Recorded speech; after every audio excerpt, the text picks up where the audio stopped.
Welcome into another episode of Transformations with Ordinary Pioneer. My name is Halina Schriefer, and I am the founder of Ordinary Pioneer, which is a spiritual healing community in Whitehouse.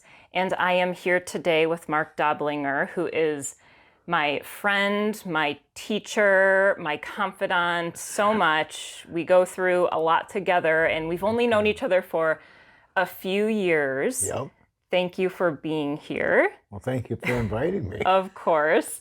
Mark has studied in 7 different modalities, and he refers to himself as an energy bender. Would you share with us what those 7 modalities are? Okay. The first modality that was my introduction into, I'm going to look at you. My introduction into energy was called, it's a West Coast type, it's called ortho-bionomy. And what it is actually being able to take energy and move parts of the body. And the second then, my second one was hypnotherapy. And my third one would be that mixture called reiki, which covers all of these.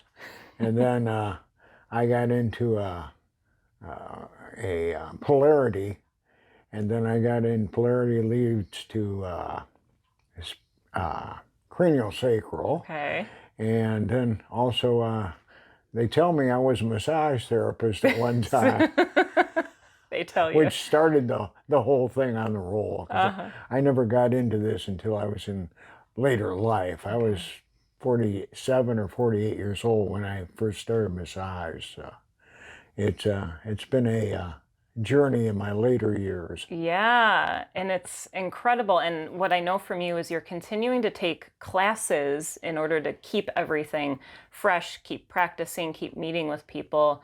And I would love for you to share what led you into choosing the healing arts, or, you know, maybe not having a choice, but being led by divine forces into learning all these healing modalities. Yes, I can say this. My journey has been, was written by somebody who had a real sense of humor, that's for sure. Don't we all feel like that sometimes? Who's writing this story? When I was 8 years old, I started a career in massage.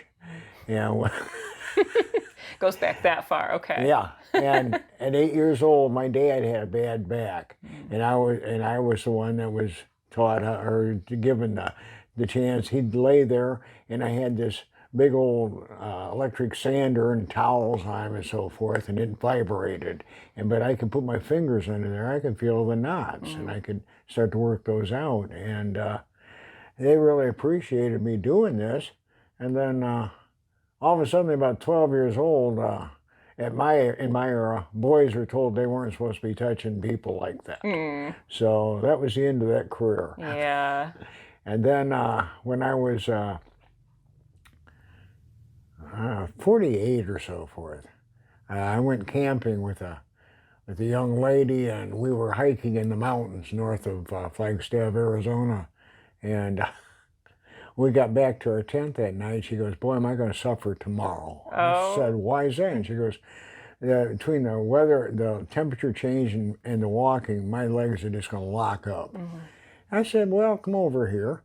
And I got her legs on my lap, and I worked the knots out right there that they were just starting to form. And we went to bed that night. Next morning I got up, I'm having my morning cup of coffee, and she comes out of the tent and she screams, "I can't believe this."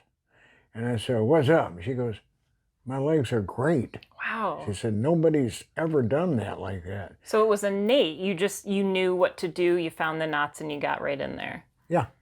And so our discussion from Flagstaff, Arizona, 2.5 hour drive or so forth back to Phoenix was, "Do you want to go to a massage school?" And so there was a massage school within about 4 blocks of where I lived, so I just wandered in and enrolled in massage. So how long ago was that? This would have been back in 28 years ago. Okay. So yeah. So it started with massage, and then moved was into it energy. and just started to get into energy work. Yeah. What was it about energy healing that kept you learning, that kept you going? What is your why for learning all these modalities and for helping other people? Uh, at that time, it was just to build a background so I could put it on my business card. Yeah. But now, at this point in time, it is opening me more to me. I've got a client back in Phoenix that has a nerve disease that is slowly, she's losing her nerve control and so forth. And she came to me because it was suggested that she try reflexology. And I have done different things, different modalities on her that has her to where she wasn't living on a cane. She is walking freely, and the cane is just kind of a balance thing now. And little things like this, and that's what keeps me going to school, because I might have missed something, or might pick up something that might help with what I'm doing. Yeah, as a way to help others. Right. How has it helped you learning all of these modalities? What has it just naturally developed as a part of your practice? Or, in other words, with Reiki, we can't help but get into the spirituality of that. So in terms of your spiritual evolution, how have these modalities supported your spiritual evolution? Uh, Big question, isn't yeah, it? simple answer though. Simple answer. Yeah. Okay.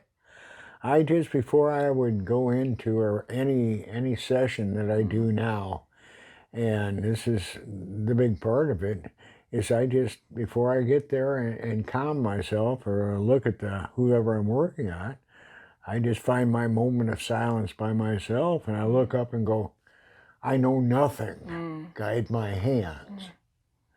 And it all becomes intuitive from then. It's been a surrender. It's been an act of surrender. Yeah. How would you say your life has changed, or with the title of this show, transformed from who you used to be to who you are now? What challenges have you been able to overcome to make you such a freeing person right now? And I can say, as a part of this, that when you're in a room and you're talking, everybody shuts up and listens. You have such wisdom about you. So what was it in your journey? What were these challenges that you had to overcome in order to be who you are today? Well, first off and foremost, I had to overcome alcoholism. And I had to look at it like I have been taught, is the fact that I didn't overcome it. I just I get a reprieve on a daily basis. And I have been grateful every day since then.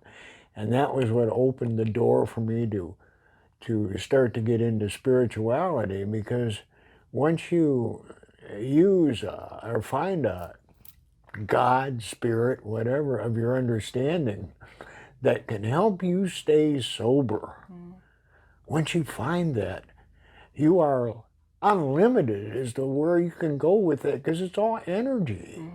And it's all good, pure, from the sun type of energy. And it chases the darkness out.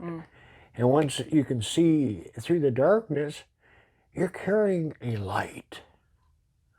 And this light, some will call it love. I like to call it that myself. But it is the light of the Son, of God, of whoever the Spirit is. And once you understand that, you have a moment to grasp that. And the only way you can hold it is to pass it on. That's You incredible. can't just sit there and go, I got it, it's mine, All for goodbye. me. You're Yep. cut off. Yep. It's not the point of Doesn't being work. alive, is it? There's more to it. Yeah, Yeah. it's probably why I'm alive the second time, because of the light. So explain that. So I know the story, but explain what you mean by alive the second time. Last June 2nd, I went into the hospital to have a triple bypass. And I was told 2.5 weeks later when I came out of anesthesia that I had flatlined for 8 minutes the day after. I made it through the operation. It was the day after. And 3 different doctors worked on me to resuscitate me. But in that time, I'd love to tell you I talked to God, but I didn't. But what had happened was I remember floating. I remember being outside the bubble of life, which is ether.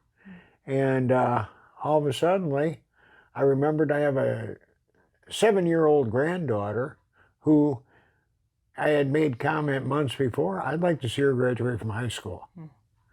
And then a portal opened, I was back into ether bubble and all of the pain and suffering that I could put up with, but I've made it to this day today. And you chose to be here, which is incredible. Yeah. Incredible. Yeah. What would you, so you use the term the God of your own understanding. What is it about looking at God individually from our own perspectives that gives access to people to having these enlightening experiences? In other words, when we have, religion or, we kind of grow up being told who God is, but the way you explain it is it puts it in the individual's hand to determine what that is. And what have you noticed from giving people permission to explore what God is on their own terms? Wow. I've got a good story for this. I would love to hear it. I love all your stories. One of the ladies that I go to meet at school, and we have been in classes together, but we've never worked together as per. And she has just always been an atheist. And some of these programs, these classes you take, they get into a spiritual aspect of healing, even though they don't like to say that because they want to keep their jobs. Yeah. But it's there. And myself, I am there. I'm part of the spiritual aspect. I'm not afraid of that. I'm not going to lose my job, And this woman, I've watched her in 3 different classes just as soon as the word God or spiritual came up. It was just like, shut the door, time to go home. Yeah. And so anyway, we did some exercise. I always do exercises before class. And we were doing some exercises together, and then they broke us up and said, go with someone and just talk for 5 minutes and just calm down before we go to class. So I looked around, and she was the only one that was right there with me. Destiny. And I looked at her, and I smiled, and she knew me, and I've known her. We never worked with each other. And I said, I understand that you have trouble with this God thing.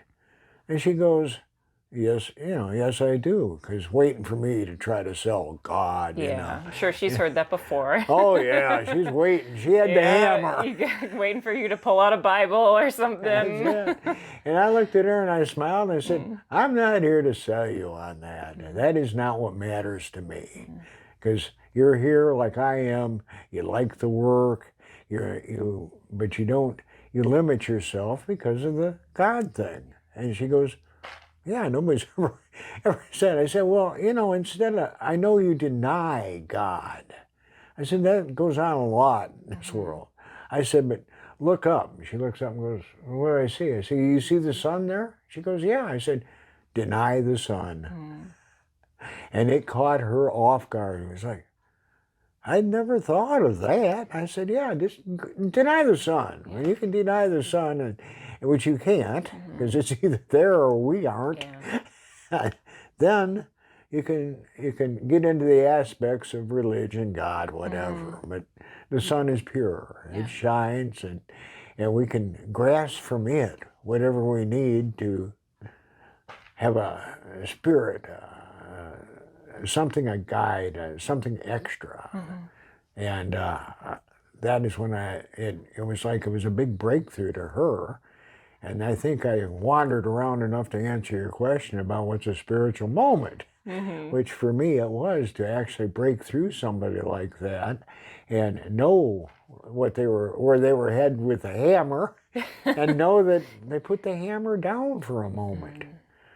Now, after I left or we parted, she could pick it back up, you know, and wait for the next one to come along and mention God. But she was not going to do that with me because I had the answer she needed at that moment.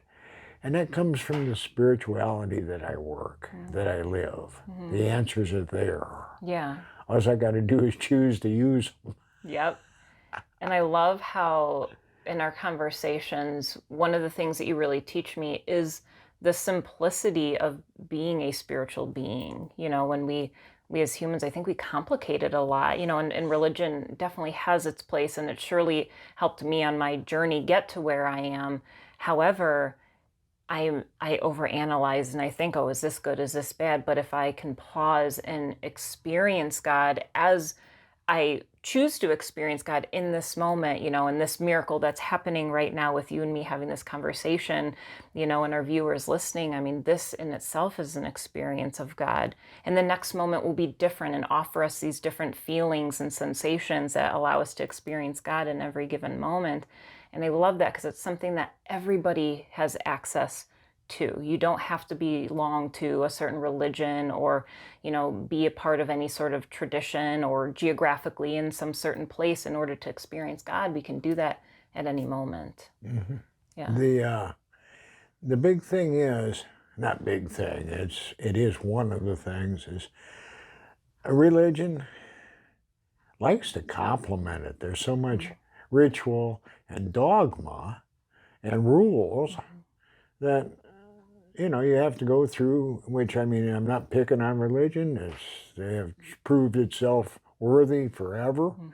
And so I don't want to get any comments about, oh, he's anti-religious. No, it's the fact that get that stuff out of the way just so I can enjoy being in the sunlight of the Spirit. Yeah. That's one of my favorite prayers I send, is help me to dance in the sunlight of the Spirit. I love that. The imagery of that alone is beautiful. Yeah. And you brought up prayer. So is prayer something that you practice regularly? Yes, in fact, I pray every day, but I am in the middle of a experience, and you'll like this. This client that I'm working on back in Phoenix, when we parted, she said, will you send me a prayer once in a while? And I said, sure. So I started texting her a paragraph or two paragraph prayer that I just pulled out of my head every day. And I understand why we pray for someone, because after about 20, you know, in the first times and so forth, you're just wondering, is she even receiving these and blah, blah, blah. And then all of a sudden she answers and goes, yeah, thanks for the prayers. I really like that. And then all of a sudden, after you get over that hump of me. It's easy to get stuck there. Yeah, but once you get through that, which the way you get through it is just keep sending the prayers. But once you get through that, boy, does that expand your own self, because you're praying for them, but you're kind of praying for them what Spirit would like you to pray for you. Yeah. And there are some of those little prayers that after I'm done, I look up and go, thank you. And boy, you are the script writer, because I'd never put it this way. I'd never think of it this way. I'd never put these words together. But I'm sitting there texting and getting it all set, and then all of a sudden I hit the send. But I mean, there are corrections I have to make, and I still can't spell for shit. But it's not important, right? That's right. Just the idea. Yeah. The thought. God knows your heart. That's it. And there is an R in heart. Heart, yeah. Otherwise it's heat, which, you know. But, and this is, for the last almost 90 days straight, this has been a new experience in prayer for me, because I've always prayed, especially, well, my first prayer I ever did that meant anything was, I was just sober, and I was stuck in a high pressure situation, and I had to leave the room. We were all standing around talking, and it was all about business, and I had to leave the room, and I went in the back room, and I basically said my first prayer from my heart. I just looked up and said, "Yo, it's not your day off." Sometimes it feels like that, doesn't That's it? We right. feel alone. Why do you think that is? Why do you think we feel alone sometimes? Because that is what the other side of our personality wants us to always be separate from that and to be guided by self. And some people are great at being that way. And myself, because of my addictive nature, I can't be guided myself. So I always have to look for guidance, or as I like to say, adult supervision. You are a kid at heart. Yeah, that's right. Yeah. And so, I mean, and that is what it is with me. Now, with others, they're blessed in other ways, which makes us individuals.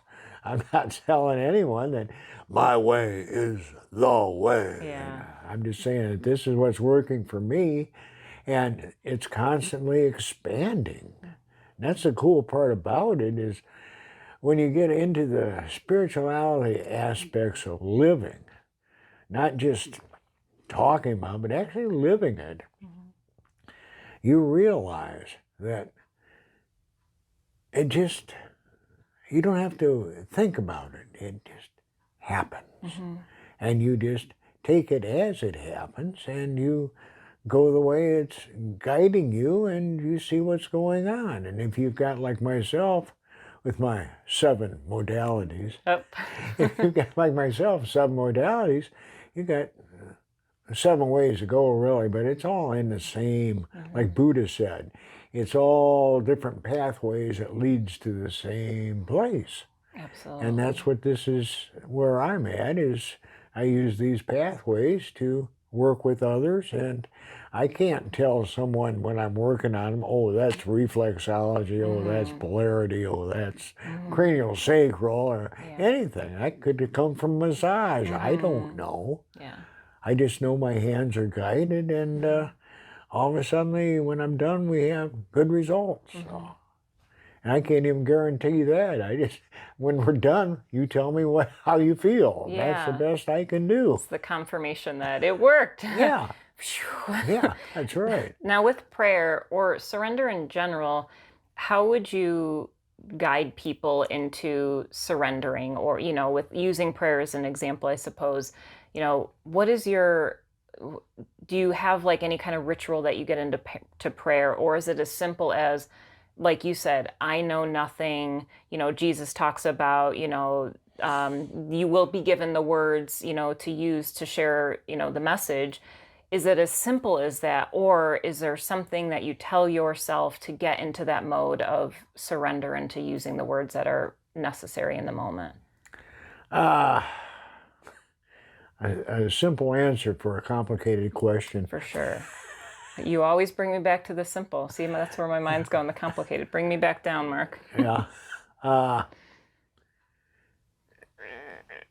I feel that God, and my God as he walked on earth, is Master Jesus, but I feel as though they were simple. They were not complex. It's us people called mankind who have to make our imprint. We've made it complicated. Yeah, for sure. Because we want to keep ourselves above the masses. We are not. We came from the masses, but we want to stay above them, and we don't really want them to come up and go, yo, how you doing? And be on our level. And this is where I run into discussions with different instructors I have over the years, because they are really into teaching, which they are, and they're good instructors, but they're into teaching and keeping spirituality out of it because of their jobs and everything like that. And I understand that. But all of a sudden, I'm just sitting there listening and realizing that when it comes time to work on a person, I'm just there. I mean, it's just right there. And regardless what they said, it's just there. And I get into a little discussion with different people about when they come up and they see me working, and they go, well, why are you doing that? And I said, well, because you gave us a demo, but I don't know how to do demos. I know how to help people heal. Yeah. And so, and once in a while I get a little roughage about it, but I'm okay with it. That's the privilege of being an old guy. You can do what you want. Pretty much Nobody so, could yeah. complain too much about it. Yeah. Well, I would love, before we close, and traditionally in these episodes, I end with a meditation for us all to join in. Would you be willing to lead us in a closing prayer before we say goodbye? Sure. Throwing you on the spot, but On the I love your spot. prayers, and I Okay. know how impactful they I'll are. try. I'll pull Do one. your best. I look down my shoe and see if You I got just one. pull, hanging yes, there. pull a scrap out of there from what you said. But Yep. please guide us. Okay. Master, walk with us today. Be our smile. Be our good feeling.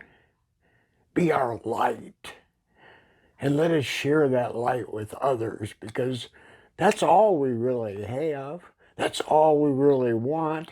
And that's all we will ever really be.